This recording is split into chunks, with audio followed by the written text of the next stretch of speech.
영국의 필립 8세 왕이 통치할 때 아주 출중한 인물이 하나 있었습니다. 유토피아를 쓴 토마스 모어라고 하는 사람이죠. 이분은 아주 법적으로도 뛰어난 그런 사람이라서 대법관까지 임명이 됐던 그런 인물입니다. 그런데 이 헨리 8세가 정치를 하면서 그 사생활이 굉장히 문란하고 복잡했습니다. 그리고 자기의 통치권을 강화하기 위해서 수장령을 선포하죠. 그래서 모든 영국의 교회는 그 권한이 국왕에게 있다라고 하는 것이 수장령의 핵심입니다. 여기에 많은 뜻을 가지고 있는 사람들이 서명을 하지 않았습니다. 이 토마스 모어도 헨리 8세와 가까운 사이였음에도 불구하고 신임을 받던 그런 사람이었음에도 불구하고 끝내 거부했습니다. 그래서 결국 그는 이제 사형에 처하게 되는데, 그때 당시의 사형법은 대개가 단두대로 목을 자르는 그런 아주 끔찍한 사형법을 시행했죠. 그가 이제 이 단두대에 올랐을 때 영국 국민들이 다 슬퍼했습니다. 아까운 인물이 이렇게 간다는 것이 너무나 아쉬웠죠. 그의 목을 자르는 사형 집행관도 이 토마스 모어에게 다가와서 용서를 빌었습니다.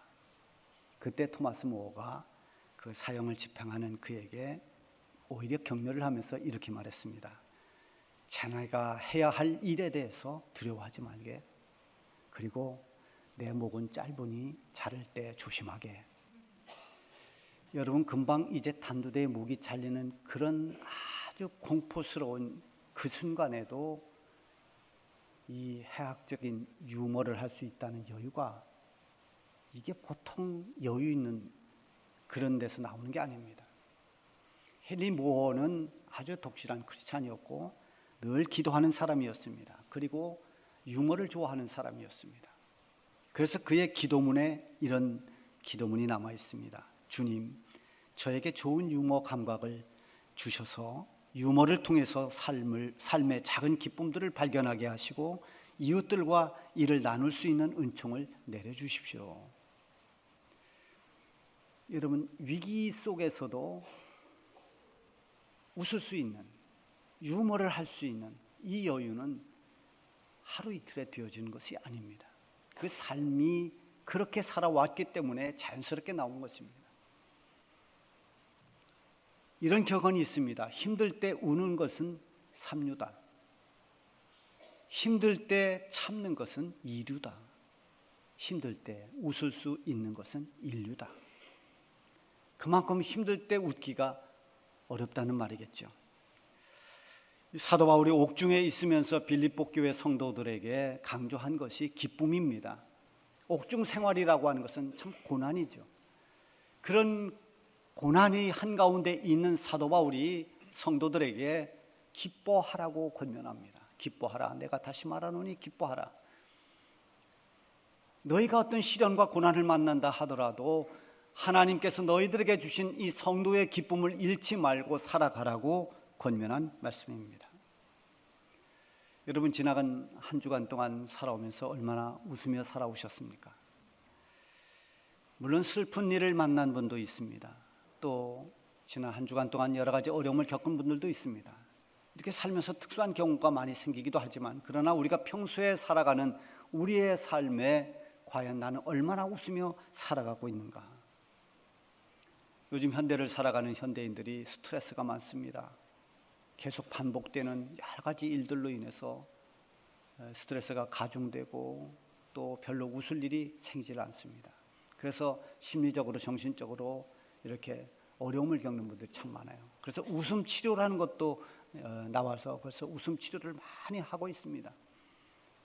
사람이 마음껏 웃으면 스트레스가 감소되고 또 어떤 통증도 완화되고 또 이렇게 긍정적인 생각들이 증진되고 뭐 등등의 여러 가지 면역이 강화되고 하는 이런 효과를 본다고 이야기를 합니다. 그러나 이렇게 치료 차원에서 웃는 것도 좋지만은 정말 값진 웃음, 가장 좋은 웃음은 어떤 웃음입니까? 하나님으로부터 오는 기쁨, 그 기쁨으로 웃는 웃음입니다. 그래서 우리의 입가에 웃음이 있고 우리의 마음에 평안이 있고 우리의 삶이 감사와 즐거움으로 가득 차는 이러한 삶이야말로 정말 웃음의 삶이라고 할 수 있습니다. 우리가 부르는 찬양, 오 이 기쁨 주님 주신 것, 주님이 주신 그 기쁨을 누리는 사람은 환경을 뛰어넘을 수가 있습니다. 하나님으로 말미암아 기뻐하는 사람의 그 기쁨은 이 세상이 어떤 것으로도 빼앗아 가지 못하는 것입니다. 하나님께서 우리에게 주신 아주 귀하고 보배로운 것들의 그 가치를 깨달은 사람들은 이런 기쁨을 누릴 수 있습니다. 하나님 베풀어 주신 구원의 은혜가 얼마나 귀한가. 하나님께서 나 같은 사람의 믿음을 주셔서 그 믿음으로 구원받게 하시는 이런 놀라운 하나님의 은혜, 하나님의 섭리, 이런 소중함을 알게 되면은 우리에게 있는 소소한 원망과 불평이 사라지고 하나님이 주시는 기쁨으로 충만할 수 있게 되는 것입니다. 하박국 선지자의 불만이 그 초반에 보면 계속 나옵니다. 왜 이렇게 악인들이 성행하고 있는가? 악인들이 날뛰고 의인들이 고난당하고 있는데 하나님께서 왜 침묵하고 계시는가? 하나님 좀 말씀해 주십시오. 그때 하나님께서 이 하박국 선지자에게 말씀하신 말씀은 정한 때가 되면 하나님의 심판이 있을 것이고 그렇지만 의인은 믿음으로 말미암아 살 것이다 라고 말씀해 주십니다. 하박국 선지자는 이 말씀이 무엇을 의미하는지 알았습니다. 의인은 믿음으로 말미암아 살리라. 세상에 온통 불의에 덮여 있는 것처럼 보여도 결국 의인이 살 것이다. 하나님은 의인을 붙잡고 계시다. 악인들은 하나님의 심판 아래에 있다.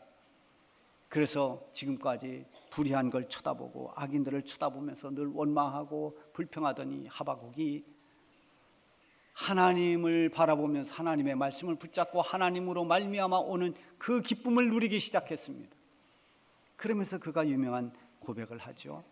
비록 무화과나무에 무성하지 못하고 포도나무에 열매가 없고 감람나무에 소출이 없고 밭에 식물이 없고 우리의 양이 없고 외양간에 소가 없을지라도 나는 구원의 하나님으로 인하여 즐거워하며 나의 구원의 하나님으로 인하여 기뻐하리로다. 이제 그의 기쁨은 어떤 많은 식량이나 또는 과실이나 어떤 내가 얻을 수 있는 그것이 아닙니다. 그런 것이 다 내 앞에서 사라진다 하더라도 나는 나를 구원해 주신 하나님으로 인해서 기뻐하겠노라고 그렇게 노래했습니다. 여러분, 이 기쁨은 하나님을 모르는 사람들은 도무지 알 수 없는 기쁨입니다. 외양간에 소가 없는데, 우리의 양이 없는데, 밭에 식물이 없어졌는데, 모든 과실나무에 열매가 없는데 그래도 기뻐한다. 그걸 어떻게 이해할 수가 있습니까? 많은 것을 얻을 때 기뻐하고 좋은 결과가 있을 때 좋아하는 이 세상의 원리를 가지고만 사는 사람들은 이 하늘의 기쁨을 알지 못합니다. 과거에 장례를 치르면 지금같이 화장을 하지 않고 다 묘지장을 했어요. 그래서 이제 발인하는 날 가서 입관 예배를 드리는데 산소를 다 이렇게 만들어 놓고 이제 관을 내릴 때 먼저 입관 예배를 드립니다. 하관 예배를 드리죠. 하관 예배. 관을 내린다 해서 하관 예배를 드리는데 그때 이제 동네 분들도 다 오죠. 동네 어른들도 오고 먼 친척들도 오고 뒤에서 이렇게 지켜봅니다. 교회 안 다니시는 분들은 뒤에서 어떻게 하나 이렇게 보고 있습니다. 찬송을 부릅니다. 천국에서 만나보자. 이 찬송을 부르면서 찬송을 부를 때 이게 이해가 안 가는 겁니다. 부모가 돌아가셨는데 찬송을 부른다. 노래를 부른다. 그래서 어떤 분은 소리를 지르는 것도 제가 들었습니다. 부모가 돌아갔는데 뭐가 좋다고 노래를 부르냐. 여러분, 부모를 떠나보내는 자식의 아픔은 얼마나 큽니까? 그 슬픔보다 큰 것이 얼마나 있습니까? 정말 슬프지만 그 슬픔이 슬픔으로 끝나지 않고 우리 부모님이 믿음으로 구원받고 천국에 간다는 그 소망이 있기 때문에 찬송을 부르는 것입니다. 찬송을 부르는 그 이유를 믿음을 갖지 못한 사람은, 천국의 소망이 없는 사람은 알지를 못합니다. 여러분, 부모가 떠나서 슬프지만 천국 소망이 있기 때문에 찬송하고 위로를 받는 것입니다. 형식적으로 사람이 오면 갑자기 지팡이를 짚고 애고 하는 이런 형식적인 슬픔이 아니라 정말 슬프지만 그 슬픔 속에서 찬송을 부를 수 있는 것은 하나님의 은혜를 경험하기 때문입니다. 그 가운데서도 기뻐할 수 있는 것은 하나님이 내적으로 우리 가운데 역사하기 때문입니다. 우리는 지금 사순절을 보내고 있습니다. 부활절 40일 기간 동안을 사순절이라고 하는데요. 이 기간 동안 전통적으로 경건하게 지내고 또 부활절을 준비하면서 지내는 기간입니다. 그런데 부활절 직전에 고난주간이 한 주간이 있습니다. 예수님이 우리를 위해서 고난받으신 그 고난주간이 사순절 가운데 한 주간이 있어요. 그래서 이 사순절 하면 뭔가 슬퍼하고 침울해하고 그저 이렇게 어둡게 보내는, 이렇게 생각하는 분들이 많습니다. 그렇게 해서 늘 슬프고 침울하게 보내는, 그것은 본질을 놓치고 형식에 매일 수가 있습니다. 그래서 우리가 누려야 할 주님이 주신 감사와 기쁨도 놓치는 경우가 많습니다. 주님이 징계를 받으신 것은 우리의 평화를 위함이요, 주님이 채찍에 맞으신 것은 우리를 낫기 위함이라, 치유와 회복을 위한 것입니다. 주님이 죽으신 것은 우리를 살려주시고 우리에게 영원한 생명과 기쁨을 주시기 위한 것입니다. 주님 때문에 우리가 평안을 얻었고 주님 때문에 생명을 얻고 웃음을 얻었습니다. 주님께서 우리에게 주신 내적 기쁨을 누릴 수 있는 것, 그 능력도 하나의 경건입니다. 주님은 우리에게 원망이 아닌 감사하기를 원하고 슬픔이 아닌 기쁨을 원하십니다. 주님이 원하시는 삶을 사는 것이 경건입니다. 주님이 주신 기쁨의 선물을 누리고 나눠야 됩니다. 어느 책에서 제가 읽고 메모했던 건데요, 우리는 경건성이 아닌 경직성이 심해서 웃음에 인색한 신앙 방식 때문에 마음의 병이 치유가 안 되는 경우가 많습니다. 웃음에 인색한 사람들은 마음의 문이 닫혀 있을 수 있습니다. 웃음이야말로 주님이 주신 선물을 알아볼 수 있는 힘을 길러줍니다. 공감이 가는 말입니다. 마음의 문이 꽉 닫혀 있는 사람은 웃을 수가 없습니다. 웃질 못합니다. 늘 뭔가 불만이든지 아니면 너무나 고난이 심하든지 아니면 남 이 관계에서 불편하든지 뭐 여러 가지 이유가 있습니다만, 그래서 마음이 닫히면 웃음을 잃어버리기 쉽습니다. 오늘 이 본문에 나오는 아브라함과 사라, 하나님께서 너에게 큰 민족을 이루겠다 이렇게 약속해 주셨는데 20년이 지나도 아무런 소식이 없습니다. 마음은 점점 굳어져 갑니다. 의심이 생기기 시작합니다. 무슨 일을 하다가도 그 생각만 하면 걱정과 두려움이 찾아옵니다. 웃음을 잃어버렸습니다.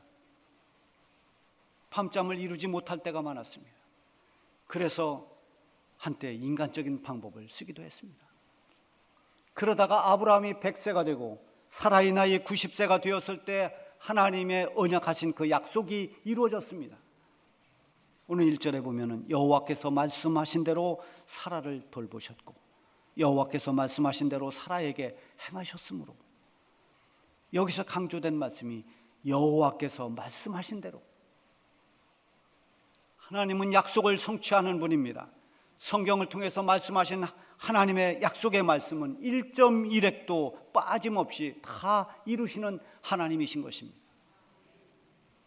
2절에 보면 사라가 임신하고 하나님의 말씀하신 시기가 되어 노년에 아브라함에게 아들을 낳으니, 하나님은 말씀하신 언약을 이루시되 언제 이루느냐? 하나님이 말씀하신 시기가 되어, 우리가 요구하는 때가 아니라 우리가 바라는 때가 아니라 하나님의 때, 하나님께서 말씀하신 그 시기, 하나님 때가 되면 이룬다는 것입니다. 하나님의 때가 됐을 때 사라를 돌보셨다 그랬어요. 근데 이 돌보셨다라고 하는 히브리어 언어는 파카드해서 이렇게 찾아온다, 방문한다, 뭐 이런 의미가 있어요. 그러니까 하나님께서 사라를 찾아오셔서 사라로 하여금 아기를 갖도록 임신하게 했다는 것입니다. 그리고 결국 마침내 아들을 낳게 하셨습니다. 하나님의 말씀은 사람의 상식과 지식의 제한을 받지 않습니다.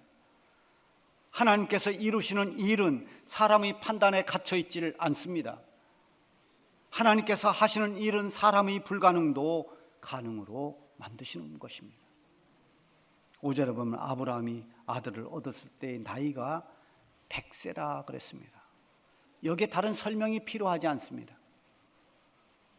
아브라함의 나이 100세 그 자체가 사람으로서는 이제는 아이를 낳을 수 있는 한계를 넘었습니다. 불가능한 일입니다.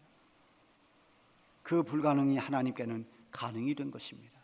그래서 하나님께만 전능하시다라는 표현을 써야 됩니다. 사람은 아무리 능력이 있어도 사람에게 전능하다는 표현을 쓸 수 없습니다. 아브라함은 언약의 성취로 얻은 아들의 이름을 이삭이라고 불렀습니다. 옛날에는 아들 선호 사상이 심할 때 딸을 낳으면 다음에 아들을 낳으라고 이름을 좀 막 쪄야 아들을 낳는다, 뭐 이런 생각들을 했습니다.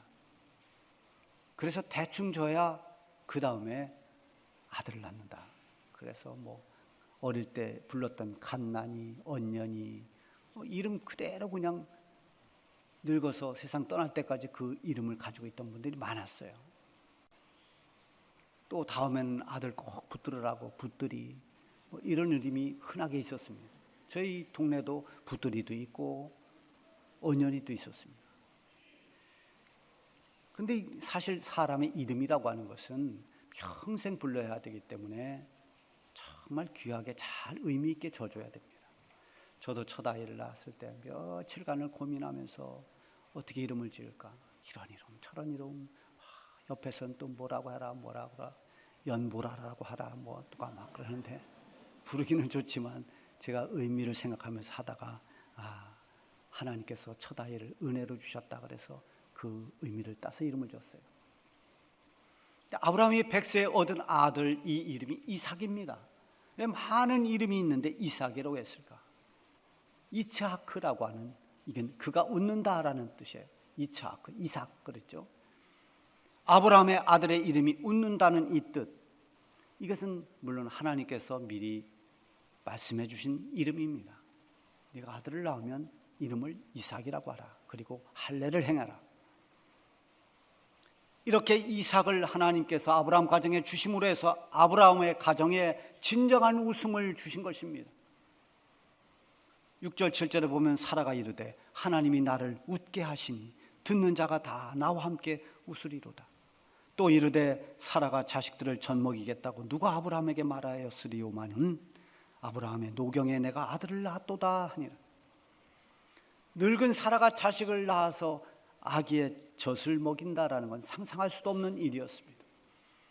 그런데 아브라함이 노경이 됐을 때, 100세 노인이 되었을 때에 하나님께서 아들을 주셔서 사라로 하여금 웃게 하셨습니다. 그러니까 아브라함과 사라에게 이삭은 하나님의 약속의 성취요 기다림 끝에 주신 하나님께서 주신 기쁨입니다. 아브라함이 하나님의 약속을 받은 지 11년이 됐을 때, 86세가 됐을 때 기다림의 한계를 느낀 적이 있습니다. 그래서 인내하지 못하고 참고 기다리지 못하고 사라의 여종인 하갈을 통해서 아들을 낳았어요. 그래서 그를 후계자로 삼으려고 했습니다. 그 아들이 이스마엘입니다. 하나님은 그가 아닌 것입니다. 사라를 통해서 낳는 아들. 그런데 아브라함이 인간의 방법을 쓴 거죠. 그 때문에 하나님께서 오랜 동안 또 침묵하십니다. 그리고 그로 말미암아서 이 아브라함 가정에 얼마나 많은 불화와 갈등을 겪는 그런 아픔을 겪어야 했습니다.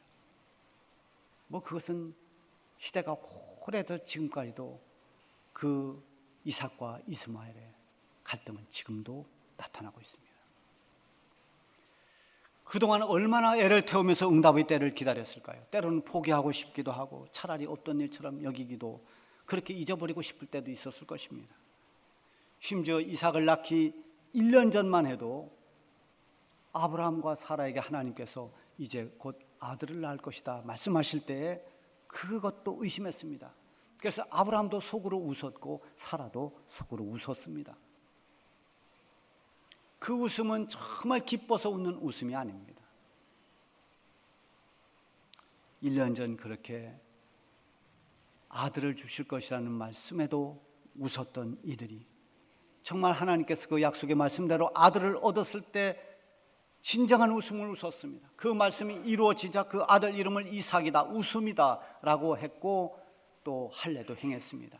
이제는 속으로 웃는 그런 웃음이 아니라 정말 기쁨을 감당하지 못할 만큼 웃는 그런 웃음이 그 가정에 찾아왔습니다.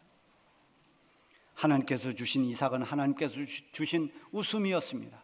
자식 문제로 웃을 수 없었던 아브라함과 사라에게 하나님은 불가능을 넘어서 이삭을 주심으로 웃음을 웃게 하셨습니다. 이 웃음은 기쁨과 감격이 가득 차 있는 하나님께서 주신 은혜의 선물이었습니다. 사라는 하나님이 나를 웃게 하셨다 이렇게 말합니다. 그리고 하나님께서 노경에 아들을 주신 이 소식을 듣는 사람들도 다 나와 함께 웃을 것이라고 했습니다.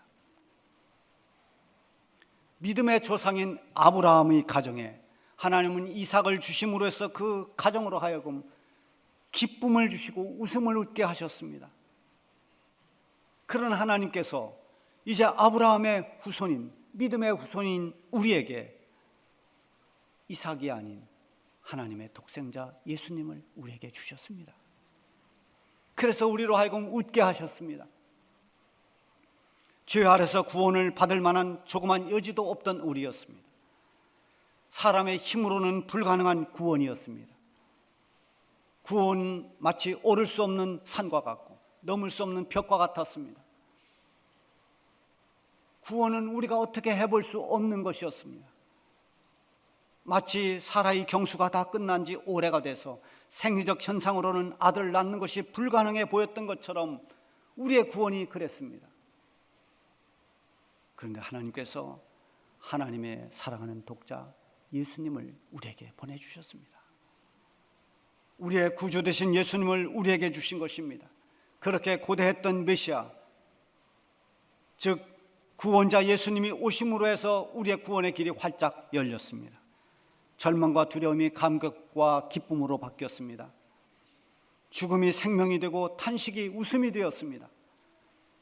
죄인들을 구원하실 메시아를 보내주시겠다는 이 하나님의 약속, 하나님의 언약이 때가 되매 이루어진 것입니다. 아브라함에게 하나님의 언약이 이루어지기까지 25년이 걸렸습니다. 그러나 아마 아브라함에게는 그 25년의 시간이 수백 년, 수천 년처럼 길었을 것입니다. 하나님의 약속은 더딘 것처럼 보이지만 하나님의 때가 되면 반드시 이루어지는 것입니다. 우리가 살아가는 동안에 슬픔의 날이 있습니다. 견디기 힘든 고난의 때도 있습니다. 그 시간이 긴 것 같아도 하나님의 때가 되면 눈물이 변하여 기쁨이 되고 찬송이 될 것입니다. 세상을 사는 삶이 아무리 힘들어도 하나님은 우리에게 웃음을 주시는 분입니다.